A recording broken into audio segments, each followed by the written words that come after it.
बिस्मिल्लाहिर्रहमानिर्रहीम अस्सलाम वालेकुम hello everyone I hope you all are doing well. आज का जो हमारा टॉपिक है that's from applied linguistics universal grammar theory by Noam Chomsky. Grammar से रिलेटेड बहुत सारी थीरीज़, बहुत सारे अप्रोचेस, बहुत सारे methods already in the past discuss हो चुके हैं। थीरीज़ की अगर बात करें जैसे mentalist theory, behaviourist theory, universal grammar theory, और इसी तरह अगर अप्रोचेस की बात करें नेचुरल अप्रोच, एक्लेक्टिक अप्रोच, और मेथड्स में grammar translation method, direct method, audio lingual method, communicative method. So इन पे ऑलरेडी मेरी वीडियोस भी बनी है, वो भी आप देख सकते हैं। आज की वीडियो में हम यूनिवर्सल ग्रामर की बात करेंगे और ये भी बहुत इंपॉर्टेंट है, इससे रिलेटेड क्वेश्चन ज़रूर आते हैं पेपर में। सो बढ़ते हैं अपने टॉपिक की तरफ। Universal grammar theory, the initial conception of universal grammar theory is credit to Noam Chomsky. Obviously Noam Chomsky अब कौन थे? ये एक अमेरिकन थे, a professor of linguistics at the Massachusetts Institute of Technology MIT। Noam Chomsky is universal grammar. So ये इससे related थोड़ा बहुत बताया गया है कि नोम चॉम्स्की कौन थे, और ये थ्योरी में जो है जो इम्पोर्टेंट पॉइंट्स है वो ये है कि यूनिवर्सल ग्रामर का मतलब ये है कि वो ग्रामर जो एक्सेप्टेबल हो, मतलब हर एज में एक्सेप्टेबल हो, जो जिसका ग्रामेटिकल स्ट्रक्चर हो। ऑलरेडी जो है ये ग्रामेटिकल स्ट्रक्चर हमारे माइंड में एग्जिस्ट करता है, अब चाहे वो बच्चा हो या बड़ा हो। इसमें जो है फंक्शन ऑफ माइंड के बारे में बताया गया है। एक छोटा बच्चा जब उसकी बर्थ होती है, उसके ब्रेन में ऑलरेडी से एक स्ट्रक्चर मौजूद होता है। किस चीज़ का स्ट्रक्चर? ग्रामर का स्ट्रक्चर, लैंग्वेज का स्ट्रक्चर। लैंग्वेज से रिलेटेड जो बच्चा जो पैदा होता है उसके माइंड में ऑलरेडी एक स्ट्रक्चर होता है लैंग्वेज का, ग्रामर का। उसके ब्रेन में ऑलरेडी जो है लैंग्वेज की स्किल्स होती है, लैंग्वेज का स्ट्रक्चर मौजूद होता है, ग्रामर मौजूद होती है।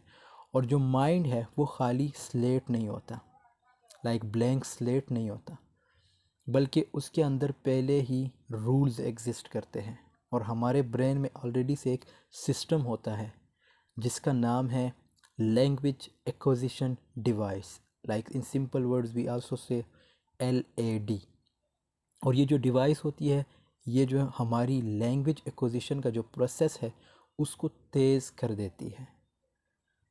अब नोम चॉम्स्की ने जो है इससे रिलेटेड 3 जो है स्पेसिफिक जो एलिमेंट्स कह सकते हैं या जो इम्पोर्टेंट पॉइंट्स है वो 3 हैं। 3 यूनिवर्सल ग्रामर प्रिंसिपल्स इंक्लूड, जो प्रिंसिपल्स है वो 3 हैं।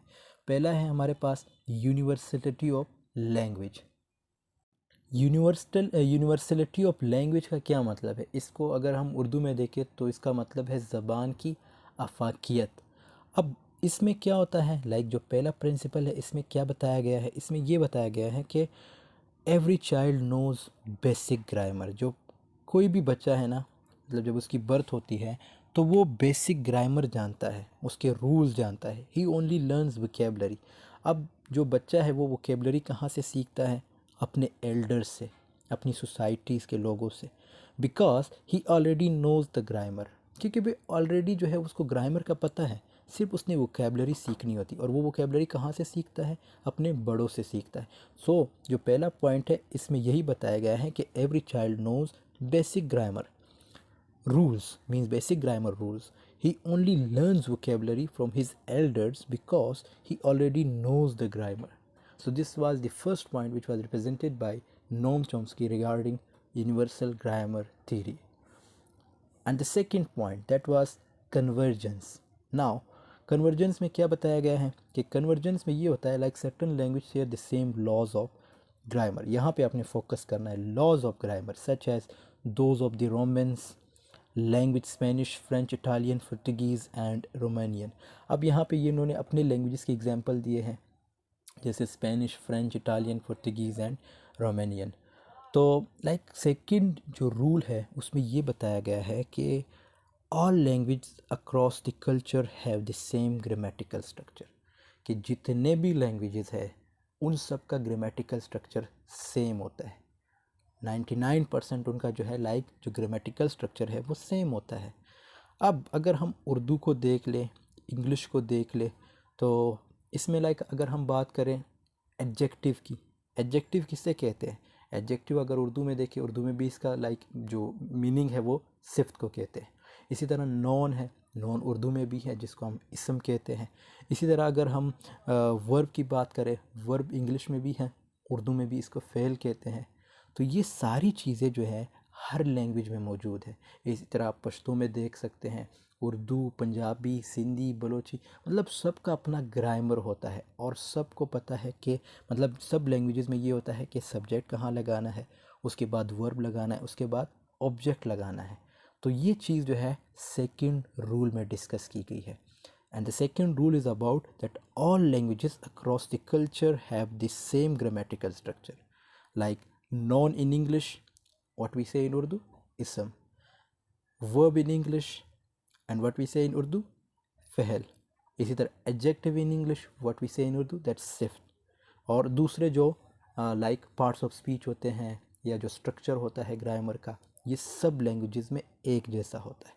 लाइक यहाँ पे जो कंजंक्शंस की बात की गई है, वर्ब, टेंसेस, ये सब जो है लाइक हर लैंग्वेज में होते हैं। लाइक इन्होंने जैसे बताया कि स्पेनिश, इटालियन, इन्होंने इनकी एग्जांपल दी है। मैंने इसलिए उर्दू की एग्जांपल दी क्योंकि ओबियसली ये हमारी नेशनल लैंग्वेज है। इसी तरह जो हिंदी लैंग्वेज है उनके अपने रूल्स एंड रेगुलेशंस होते हैं। उसके बाद कंसीक्वेंटली जो लास्ट पॉइंट है ये जो है रिलेटेड है, इसमें अगेन लाइक जो चिल्ड्रन हैं उनकी बात की गई है। अब इस रूल में ये बताया गया है कि जो बच्चे हैं, मतलब जो बच्चे जो हैं वो ग्रामेटिकल मिस्टेक्स कभी भी नहीं करते क्योंकि सब कुछ उनके ब्रेन में पहले से फिक्स होता है। Like the third point is कि kids don't make expected grammatical mistakes because they have prefixed everything in their mind.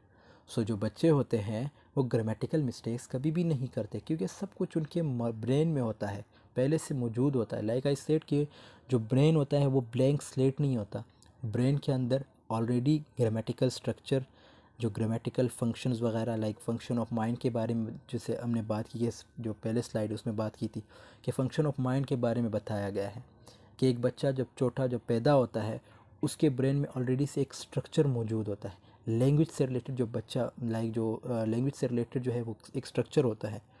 अब जब बच्चा पैदा है उसके ब्रेन में ऑलरेडी जो है लैंग्वेज की स्किल्स होती है, लैंग्वेज का स्ट्रक्चर मौजूद होता है, ग्रामर मौजूद होती है। और जो माइंड है वो खाली स्लेट की तरह नहीं होता बल्कि उसके अंदर पहले से रूल्स एग्जिस्ट करते हैं। और हमारे ब्रेन में ऑलरेडी से एक सिस्टम होता है जिसका नाम है LAD, लैंग्वेज एक्विजिशन डिवाइस। सो ये था universal grammar theory of Noam Chomsky. I hope आपको वीडियो पसंद आई होगी। वीडियो पसंद आई है तो ज़रूर लाइक, कमेंट, शेयर कीजिएगा। मिलते हैं नेक्स्ट वीडियो में, तब तक के लिए अल्लाह हाफ़िज़, टेक केयर ऑफ़ योरसेल्फ।